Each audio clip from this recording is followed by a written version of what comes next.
Nouvelle soirée d'information sur RTI 1. Bonsoir Madame, Monsieur. Le sommaire de ce journal.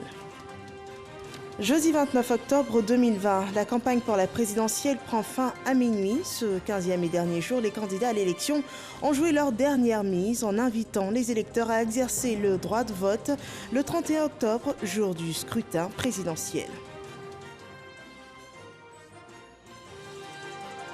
La célébration du Maolid 2020 aux couleurs de l'élection présidentielle, la nuit de prière marquant la célébration de la naissance du prophète de l'islam, le prophète Mahomet, fut l'occasion pour les fidèles musulmans de méditer sur la contribution de l'islam pour des élections apaisées en Côte d'Ivoire.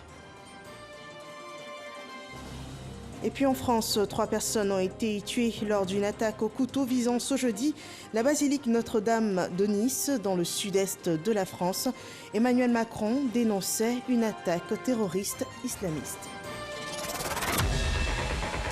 Bienvenue dans ce 23h. La nuit dernière fut une nuit de prière et d'enseignement pour les musulmans ici et partout dans le monde. Ils commémoraient le Maolid en souvenir de la naissance du prophète de l'islam, le prophète Mahomet. Partout en Côte d'Ivoire, dans les mosquées, les musulmans ont été enseignés sur la contribution de l'islam pour des élections apaisées. Vous suivrez le témoignage de nos reporters au cours de cette édition.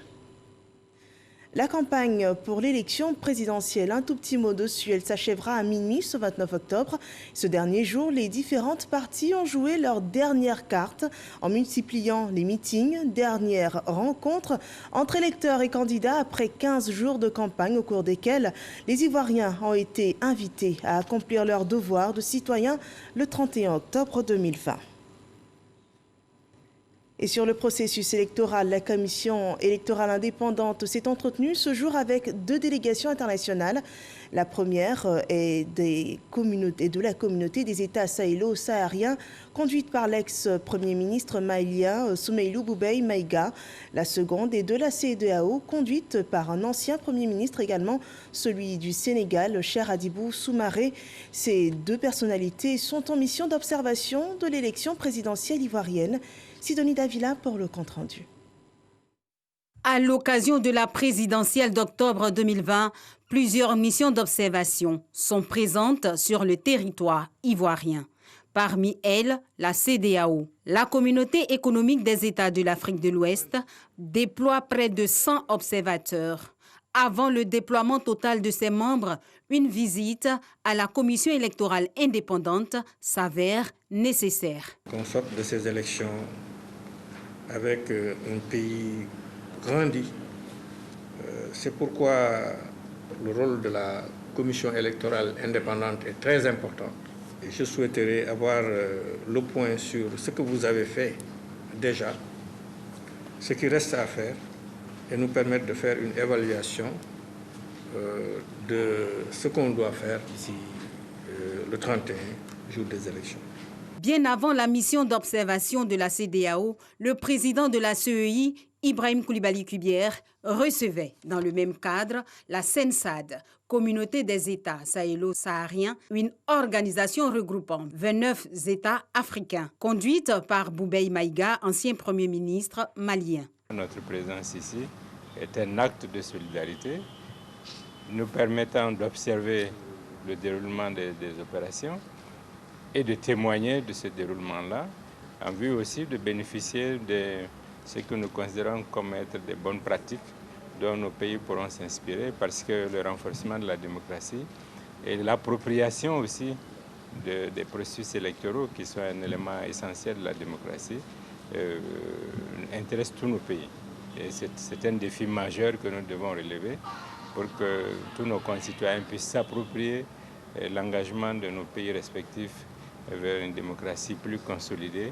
Après avoir rassuré de la disponibilité et de l'engagement de la CENSAD à observer dans les règles de l'art le scrutin du 31 octobre, le chef de mission Boubèye Maïga a félicité et encouragé la CEI pour les progrès accomplis malgré les difficultés rencontrées.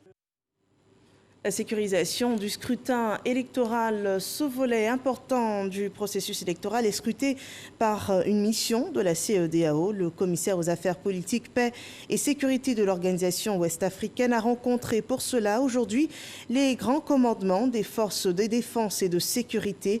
Les dispositions sécuritaires prises pour le jour du vote ont été passées en revue. Le GP Paix, le groupement des partenaires politiques pour la paix, invite les acteurs politiques de Côte d'Ivoire au respect des lois. Ahmed Traoré et Moussa Konaté.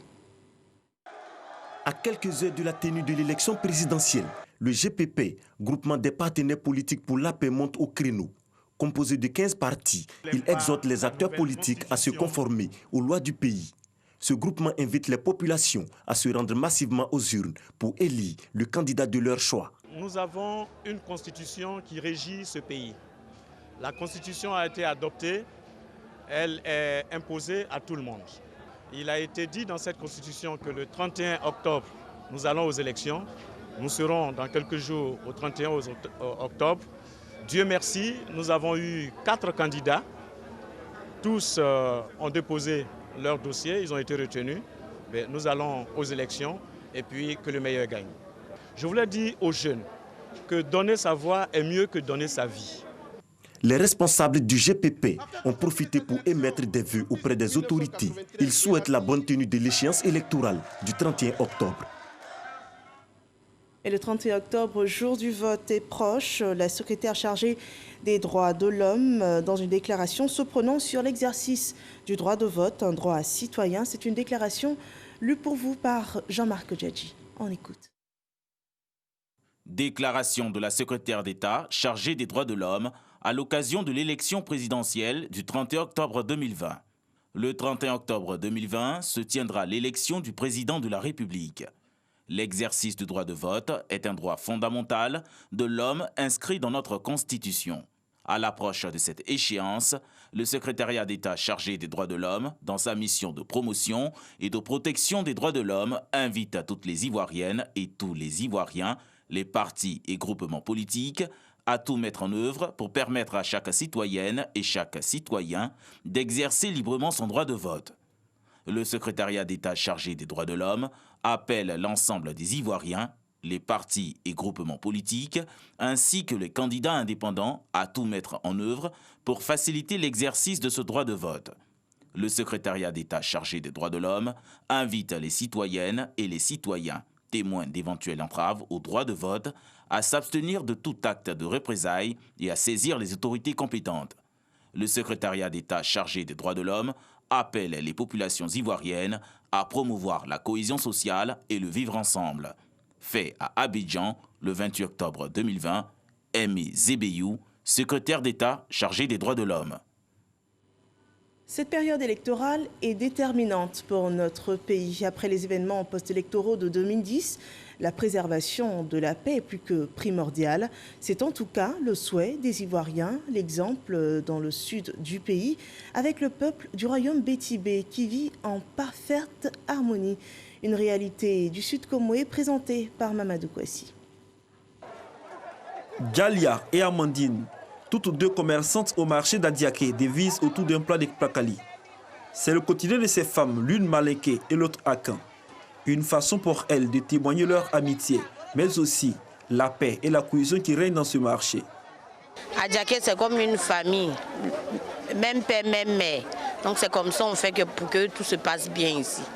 On vit en parfaite harmonie ici, il n'y a rien à Adiaké.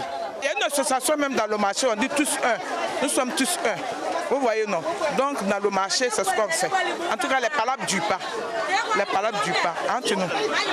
On vit en harmonie avec la population, avec les autochtones. Puisque moi, je suis de Bangolo et je suis ici, ça fait 24 ans. Donc nous voulons la paix. On ne veut pas que ce qui est arrivé au niveau de Bangolo se répète ici. À l'image du marché, c'est tout le département d'Adiaké qui fait du vivre ensemble une réalité. En ville comme dans les villages, tout est mis en place pour renforcer la cohésion et la paix. Notre rôle aujourd'hui, c'est de faire en sorte que les jeunes, au déploiement des partis politiques, se retrouvent en cadre de retrouvailles, où on parle évidemment de politique avec le sourire, mais aussi de projets de développement pour la jeunesse. Il faut travailler à redonner la notion de civisme à la jeunesse. Comprendre que la chose publique, c'est la chose publique. Mon intérêt personnel fait partie de l'intérêt général. L'intérêt général aussi, je dois travailler à protéger cela. La paix, la cohésion et la fraternité sont des valeurs qui permettent aujourd'hui à Adiaké de connaître la stabilité et surtout de bénéficier de nombreuses infrastructures de développement. Cette paix et la cohésion sont célébrées au cours d'une journée. En cette veille de joute électorale, Adiaké s'inscrit résolument dans le vivre ensemble. Le peuple Bétibé est attaché à la paix, souhaite que toute la Côte d'Ivoire soit attachée à la paix. C'est pour ça que nous avons dit que nous donnons à la Côte d'Ivoire notre principe de vie qui est le Chimonka. Chimonka, pardonne à autrui en toutes circonstances. Dans tous nos villages, dans nos campements, c'est un élément fondamental. Cette rencontre qui a réuni l'ensemble de la chefferie du peuple Bétibé a été l'occasion pour ce peuple d'implorer les mannes pour la paix en Côte d'Ivoire. Moment choisi par le ministre François-Albert Amicha, représentant le parrain, le Premier ministre Ahmed Bakayoko, pour inviter la population à maintenir le climat social apaisé. Dire à ses frères et sœurs d'Adiaké qu'au-delà d'une élection, les Ivoiriens sont tous des frères et des sœurs et que nous devons vivre dans cet esprit du vivre ensemble. Et c'est pour ça qu'ils souhaitent que nous abordions cette phase électorale avec beaucoup de sérénité, avec beaucoup de détermination, mais dans le respect de l'opinion de l'autre. Assurance a été donnée aux représentants du Premier ministre Ahmed Bakayoko d'œuvrer davantage pour la défense de la paix dans le royaume Bétibé. Voilà un bel exemple du vivre ensemble. Et les populations du département de Botro ont été sensibilisées à faire demeurer la paix et la cohésion. Une tournée de sensibilisation à enseigner à ces populations ces valeurs. Nous en parlons avec Kader Sogodoko. Tournée de sensibilisation pour la paix et la cohésion sociale dans le département de Botro. À Diabo, dernière étape de cette tournée, Jacques Kona Assaouré, cadre du terroir, exhorte les populations à cultiver la paix et faire du vivre ensemble leur quotidien. Nos populations sont réceptives au message de paix, de cohésion et de développement que le président Alassane Ouattara prône pour le développement de notre pays. 4 jours durant, de Languibounou à Bodokro, en passant par Botro et Diabo, à travers des concerts, les artistes se sont joints aux initiateurs pour inculquer les valeurs de paix aux populations du département de Botro. Le monde culturel est en action pour la paix. La Fondation Magic System exhortait les jeunes à la paix au cours d'une rencontre d'échange. L'initiative est soutenue par l'Union européenne. Issa Tchounaïo. Des échanges entre les leaders des jeunes, de la société civile et des personnalités administratives à l'Institut français pour promouvoir la paix. L'initiative est de l'Union européenne et la Fondation Magic System. Objectif, amener les populations à cultiver la paix et la cohésion sociale. Le message que je lance aux jeunes, c'est de pouvoir se mettre ensemble et donner à la Côte d'Ivoire cette stabilité qu'elle souhaite. Aujourd'hui, nous pouvons être dans nos divergences, nous pouvons être opposés politiquement, opposés dans nos opinions, mais cela ne doit pas nous amener dans la violence. Ce soir, ce n'est pas une action ponctuelle, mais on va continuer dans les mois qui viennent à s'engager pour la paix, parce que c'est une valeur qu'on partage entre l'Union européenne et la Côte d'Ivoire. Les jeunes sont conscients qu'ils ont un rôle à jouer dans la préservation de la paix. Ils prennent l'engagement d'être à la hauteur de l'espérance. La paix ne peut être possible que si les jeunes s'approprient certaines valeurs, notamment le respect des institutions, des symboles de la République, mais également des personnes qui incarnent ces symboles-là. Nous avons également encouragé au respect mutuel. Et quand on dit la paix, c'est nous les jeunes. On commence par nous, la jeunesse d'abord. Il faut dire que c'est la qualité intérieure d'un homme qui fait une personne. Voilà, il faut avoir des valeurs, des principes, afin que cette paix-là soit véritablement connue de tous. L'UE et la Fondation Magic System espèrent poursuivre ce genre de rencontres afin de renforcer la démocratie et la paix en Côte d'Ivoire. Après les rencontres d'échange, des films pour des élections apaisées, c'était le thème de la 12e édition du Festival du Ciné Droit Libre de l'Institut Goethe. Du 13 au 17 octobre dernier, des films pour sensibiliser à la paix ont été projetés. L'objectif, c'est de contribuer à la culture de la cohésion sociale et de la paix. Issa Chonayeo. Utiliser le cinéma pour défendre les droits de l'homme et sensibiliser la population à la paix. La 12e édition du Festival Ciné Droit Libre s'est inscrite dans cette voie cette année en tenant compte du contexte électoral. Chacun peut avoir son opinion politique, mais on ne doit pas franchir le Rubicon de la violence. Donc c'est ça notre objectif cette année. Nous souhaitons qu'il n'y ait pas du tout de violence. Nous visons un objectif précis, 0 mort avant, pendant et après le vote. Pour cette édition, le festival a bénéficié du soutien de l'Union européenne, UE, et de la Fondation Magic System. Une aubaine pour ces deux entités de véhiculer des valeurs de paix et de cohésion. Tous les Ivoiriens, nous devons nous mettre ensemble pour promouvoir cette valeur de paix-là qui est une valeur cardinale. On entend des gens dire « nous ne sommes pas en guerre pour que vous parlez de paix », mais on n'entend pas non plus la guerre pour parler de paix. C'est de manière préventive qu'il faut voir venir les choses. Il faut préparer les choses, il faut préparer les esprits à accepter la paix. Le festival Ciné Droit Libre, ce sont des projections de films et des conférences débats. À chaque édition, le coordonnateur du festival à Abidjan exhorte les autorités et populations à respecter les droits de l'homme partout où il y a lieu de le faire.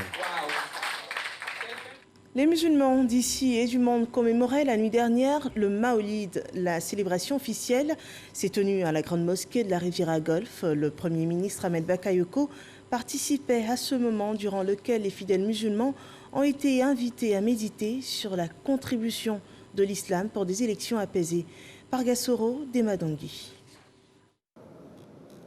Célébré le 12 Rabi Awal, le 3e mois du calendrier lunaire, le Maolid a réuni cette année à la grande mosquée de la Riviera Golfe imams, prédicateurs, guides religieux et fidèles autour de la problématique contribution de l'islam pour des élections apaisées. Pour les responsables du COSIM, Conseil supérieur des imams des mosquées des affaires islamiques en Côte d'Ivoire, il s'agit de saisir l'opportunité de cette nuit qui commémore la naissance du prophète de l'islam, le prophète Mohammed, paix et salut de Dieu sur lui, pour sensibiliser les populations vivant en Côte d'Ivoire sur la nécessité de préserver la paix pendant et après l'élection présidentielle du 31 octobre prochain.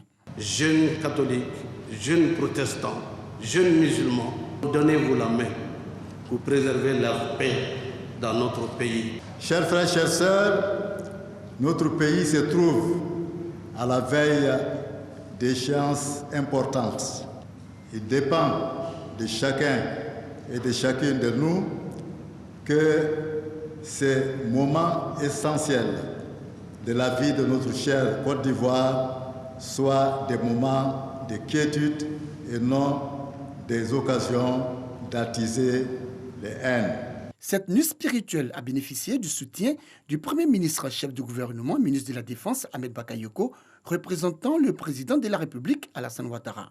Le message du chef de l'État transmis par le ministre de la Sécurité, Vagondo Diomandé. Voudrais-je inviter, au nom de son Excellence, Monsieur le Président de la République, les éminents guides religieux ici présents à davantage de prières et d'intercession à l'occasion de cette importante nuit de la commémoration de l'anniversaire du prophète, afin que la Côte d'Ivoire, notre beau pays, traverse l'échéance du 31 octobre prochain dans la paix, la quiétude et la fraternité. Louanges, invocations, prières et bénédictions pour la cohésion, la stabilité et le développement de la Côte d'Ivoire. Des temps forts qui ont également meublé cette fête du Maolid 2020, 1442 Égir. Cette nuit de prière marquant la célébration de la naissance du prophète de l'islam, le prophète Mahomet, fut célébrée sur tout le territoire national. Le témoignage de Soro Corona à Bouaké. La contribution de l'islam pour des élections apaisées, c'est le thème de la célébration du Maouloud 2020. Le Maouloud commémore la naissance du prophète de l'islam, Mahomet. À la mosquée Yassine, quartier Air France 3, le conférencier Ahmed Diabaté a invité ses coreligionnaires à éviter les propos haineux et la provocation, source d'affrontement. Toujours à Air France, l'imam Ouattara Makamba a appelé les musulmans à faire de la cohésion sociale et de la paix une priorité pour une Côte d'Ivoire en paix. Les fidèles musulmans de la mosquée Taha ont décidé de marcher dans les pas du prophète Mahomet. À la mosquée Kafop du quartier Dar es Salaam, la paix, la cohésion sociale et le pardon ont été les vertus prônées au cours de cette nuit pour une élection présidentielle apaisée. L'imam Berman Traoré a appelé les musulmans à la tolérance, une qualité du prophète Mahomet. À la mosquée d'Ougouba, le cheikh Ibrahim Diabaté, deuxième adjoint à l'imam principal, a invité les fidèles à être des acteurs de paix pour un climat électoral apaisé. À Djamourou, le même message a été véhiculé par l'imam Konaté Bakari. Les fidèles de la mosquée de l'habitat de la Caisse, de l'imam Koneyaya, ont reçu cette exhortation à être à l'image du prophète Mahomet pour une bonne cohabitation entre les populations. Au quartier Bafon et Sokora, les fidèles ont reçu le message de la cohésion sociale des différents guides religieux.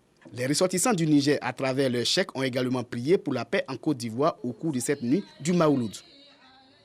Voyons à présent les images de la nuit du Maolid à Grand Bassam. Elles sont rapportées par Bintou Pekele et Dangui Dangui. Commune de Koumassi, la rue de la Grande Mosquée prise d'assaut par les fidèles musulmans de l'ONG soutien aux enfants du centre orphelinat Konaté à Kokabé. Ils y sont venus célébrer le Maouloud 2020. Du haut de son pupitre, le guide religieux délivre un message de paix à l'endroit de sa communauté composée majoritairement de jeunes. Le prophète ne se comportait pas comme nous nous comportons en tant que des jeunes aujourd'hui. Voilà pourquoi nous lançons nos messages à tous les jeunes de la Côte d'Ivoire pour que nous puissions être bien éduqués. Dans la commune voisine, à Port-Boué, au quartier Adjoufou, c'est dans la cour de l'école Bad que la communauté musulmane Jamaatouzik Asebounala commémore la naissance du prophète de l'islam, Mohammed. En cette veille électorale, le message de l'imam Dosso demeure le même. Nous sommes à la veille des élections présidentielles prévues pour le 31 octobre. Inch'Allah, c'est notre rôle de prier pour notre cher pays, la Côte d'Ivoire. Nous avions, Inch'Allah, fait cette prière, demander la miséricorde d'Allah subhanahu wa ta'ala à ceux qui nous guident dans le droit chemin. Autre destination, même réalité. Au village Benegosso, toujours dans la commune de Port-Boué, les fidèles musulmans de la mosquée Zénab sont invités à cultiver la paix et le vivre ensemble. Dans la ville historique de Grand Bassam, Moussa Dramé, imam principal de la grande mosquée Fatima Zahara, présente le prophète de l'islam comme un modèle de la jeunesse. Occasion pour lui d'appeler les fidèles musulmans à prier pour des élections apaisées. Nous avons demandé à la jeunesse de ne pas céder, d'avoir le courage. Ce n'est pas dans la violence qu'on gagne. Nous avons aussi lancé un message à l'endroit de notre communauté, les habitants de Sud Komoué, message de paix. Nous avons aussi prié pour que ces élections-là se passent dans la paix et dans la cohésion sociale.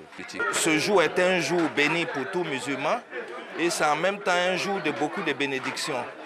Demander à nos guides religieux de prier pour la Côte d'Ivoire, prier pour le président de la République, prier pour tous les Ivoiriens pour que chacun d'entre nous soyons animés d'un esprit de paix. À la fondation El Hadji Yacouba Ndiaye, non loin du grand marché de Grand Bassam, la commémoration du Maouloud est également l'occasion de partage et de convivialité entre responsables de la fondation et personnes issues des couches défavorisées. Au sud-ouest de la Côte d'Ivoire, à Méagui, les fidèles musulmans de tous bords et de tout rang social ont prié aussi pour la cohésion sociale et des élections apaisées en Côte d'Ivoire. Jean-Marc Djadji. Fidèles musulmans de la commune de Méagui, réunis à la grande mosquée Mohamed Al-Kadi Islamia de la ville en cette nuit du Maouloud. Ils ont ensemble commémoré en ce 3e mois de l'année musulmane la naissance du prophète Mohamed et prié pour des élections apaisées en Côte d'Ivoire. L'imam principal, le cheikh El Hadji Ibrahim Sanogo, et le préfet de Méagui, Jacques Atri Kwaku, ont exhorté les fidèles à être des messagers de paix et à éviter la violence dans la belle région de la Nawa. Les musulmans de Méagui sont tous appelés à l'amour et au respect des lois du Saint-Coran. On prie pour la paix et on espère aussi la fin de la pandémie de coronavirus. Voyons le point de la situation sanitaire actuelle en Côte d'Ivoire.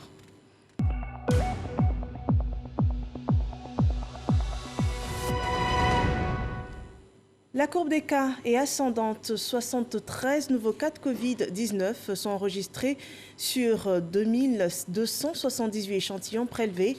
Un taux de 3,2% de cas positifs ce jour. Les cas de guérison relèvent la balance. 69 personnes guéries sont comptées ce jeudi et ce 29 octobre 2020.